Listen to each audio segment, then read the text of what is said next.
Welcome to Tenor Tech, where I solve the problems you didn't even know you had. You start by confirming conditions: a steady road, legal speed, and clear traffic. Once done, fasten your belt and put the car in D.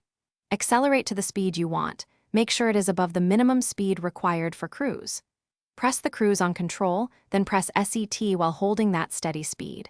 You should feel the car maintain pace. If it doesn't engage immediately, ease off the accelerator briefly and press SET again to latch the system.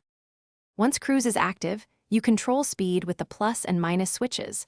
Small taps change by 1, longer presses change faster.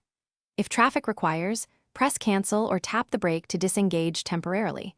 Note that cancel preserves the set speed so you can press resume to return. On inclines, the car's speed will vary. Uphill can drop your speed and downhill can pick up momentum, so make incremental corrections rather than large jumps. Keep hands lightly on the wheel and stay aware of traffic. To finish, simply press the cruise OFF button or tap the brake. When you park, shift into P.